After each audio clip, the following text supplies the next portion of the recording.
As John trudged through the dense forest, a sense of unease settled in the pit of his stomach. He had been on plenty of hikes before, but something about this particular patch of wilderness seemed off. The trees were thicker, the air was heavier, and there was an almost palpable stillness that made him feel like he was being watched. The usual sounds of the forest birds chirping, leaves rustling were conspicuously absent, replaced by an eerie silence that amplified every crunch of his boots on the underbrush. Despite his misgivings, John pressed on. He was on a mission to clear his head and get some fresh air, and he wasn't about to let his paranoia get the best of him. As he pushed deeper into the woods, however, his unease only grew. The forest floor was a carpet of decaying leaves, and the scent of damp earth permeated the air. Shadows seemed to dance just beyond his line of sight, playing tricks on his mind. It wasn't until he stumbled upon the strange creature that he realized just how justified his fears had been. Before we start, smash the like button and make sure to subscribe if you haven't, and hit that notification bell so that you won't miss any new stories. At first, he couldn't make out what it was. It was small, about the size of a squirrel, but its body was misshapen and lumpy, and its skin looked almost translucent.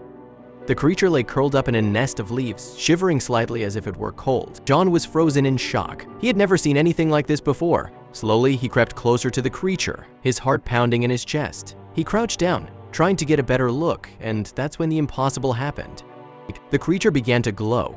At first, it was just a faint light, but as John watched in awe, it grew brighter and brighter until the entire clearing was bathed in a soft. John couldn't believe his eyes. He had stumbled upon something incredible. Something that he knew could change the course of history. As the creature continued to glow, John knew that he had to get it to safety. He carefully scooped it up in his arms, cradling it gently so as not to hurt it. John began the long trek back to civilization, his mind racing with possibilities. What was this creature?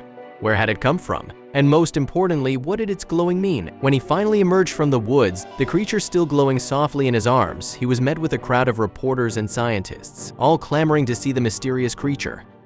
News of his discovery had spread like wildfire, and the scene at the edge of the forest was chaotic. Cameras flashed and voices shouted questions that John couldn't even begin to answer.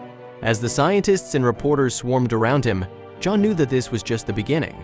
John handed the creature over to a team of biologists who carefully placed it in a transparent and climate-controlled chamber designed to replicate its natural habitat. John watched as the scientists began their examination. They spoke in hushed tones, their expressions a blend of amazement and intense focus. Dr. Evelyn Hart, a renowned biologist, approached John with a warm but professional demeanor. "John, I can't overstate how significant your discovery is," she said. "We're dealing with a completely unknown species, possibly extraterrestrial. This could change everything we know about life and the universe." John nodded, still absorbing the enormity of the situation. "What happens next?" he asked. "We need to run a series of non-invasive tests to learn more about the creature's biology and origins," Dr. Hart explained. "We also need to understand its glowing mechanism. This phenomenon is unlike anything we've ever seen." As the days turned into weeks, the facility became a hive of activity. Scientists from around the world arrived to collaborate, each bringing their expertise to the table. The creature, which they had begun to call Luminis, became the focal point of intense study. John remained closely involved, his bond with Luminis granting him a unique perspective that the scientists valued. Luminis' glow was found to be bioluminescent, a natural phenomenon seen in some earthly organisms like fireflies and certain marine life. However, Luminis' glow was far more sophisticated. It emitted varying wavelengths of light which seemed to communicate its emotional state. The scientists discovered that Luminis had an incredibly complex cellular structure. Its cells contained organelles capable of producing light through biochemical reactions, but there was more to it than simple luminescence. One evening, as John sat in the facility's observation room, he reflected on the journey that had brought him here. It's the forest, his initial fear, the awe of discovering Luminis, it all felt like a distant dream. Yet, the glow of the creature in the chamber reminded him that it was very real. Suddenly, an alarm blared, jolting John from his thoughts. Scientists rushed to their stations, and John hurried to the chamber where Luminis was kept. The creature was glowing intensely, its light pulsating rapidly. Dr. Hart and her team worked frantically to monitor the readings, trying to understand what was happening. "Luminis is reacting to something," Dr. Hart said, her voice tense. "The energy levels are off the charts." "We've never seen anything like this before," anyone could answer. A blinding flash filled the room. John shielded his eyes, and when he looked back, he saw that Luminis was no longer alone. Beside it stood a second creature, similar in appearance but slightly larger and glowing with a different hue. The room fell silent as everyone processed the astonishing sight. Luminis had somehow called forth a companion, revealing that it was not the only one of its kind. Implications were staggering. Dr. Hart was the first to speak.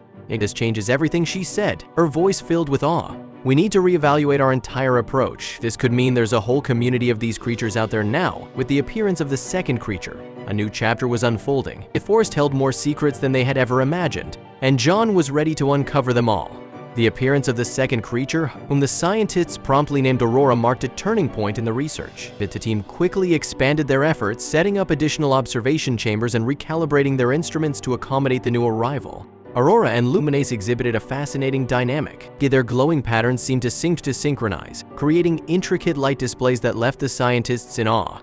Dr. Hart and her team hypothesized that these light shows were a form of communication, a complex language that they were only beginning to decipher. As the weeks passed, John became acutely aware of how extraordinary his life had become. He had gone from a solitary hiker seeking solace in the woods to the central figure in an unprecedented scientific discovery. One evening, as John sat by the observation chamber, he noticed something unusual. Luminace and Aurora's lights were pulsing rapidly, more intensely than he had ever seen. He called for Dr. Hart, who quickly joined him, her face etched with concern. "We've been monitoring their patterns closely," she said, her eyes glued to the data streaming in. "This is different. It's almost as if they're trying to tell us something urgent before John could respond." The lights in the facility flickered, and a low hum filled the air. The creature's glow intensified, bathing the room in a brilliant, almost blinding light. John and Dr. Hart exchanged a worried glance. "What's happening?" John asked, his voice trembling. Dr. Hart shook her head, her expression a mix of fear and fascination. "I don't know, but we need to be cautious. This could be a form of communication, or it could be a defensive reaction." As the energy wave subsided, the creature's glow softened, returning to its usual rhythmic pulse. The facility's lights stabilized and the hum faded away.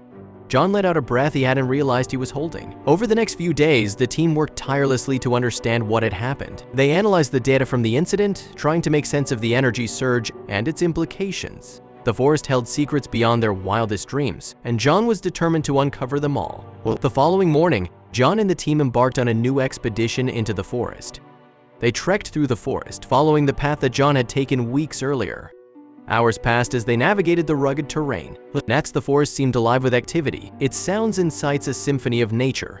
Suddenly, the team came to a halt. Ahead of them, in the dappled light of the clearing, stood a large, luminescent figure. It was unlike anything they had seen before, a majestic creature with an aura of wisdom and power. Its glow was mesmerizing, a radiant blend of colors that seemed to pulse with life. John stepped forward, his heart pounding in his chest. Dr. Hart and the team followed closely, their instruments at the ready. They began to record data, their excitement palpable. The creature, whom they named Alicia, seemed to understand their intentions. Communicated with Luminace and Aurora through intricate light patterns, their interactions a dazzling display of intelligence and emotion. John felt a sense of connection with Alicia, a bond that transcended words. As the team worked tirelessly to study Alicia, they uncovered more about the creature's origins and abilities. They learned that the forest was a sanctuary for these beings, a place where they could thrive and coexist in harmony. The creature's glowing was not just a defense mechanism, but a sophisticated form of communication and expression. John realized that their discovery had far-reaching implications. It was not just about understanding these creatures, but about protecting their habitat and ensuring their survival. The forest, with its hidden wonders and ancient secrets, held the key to a future where humans and these extraordinary beings could coexist.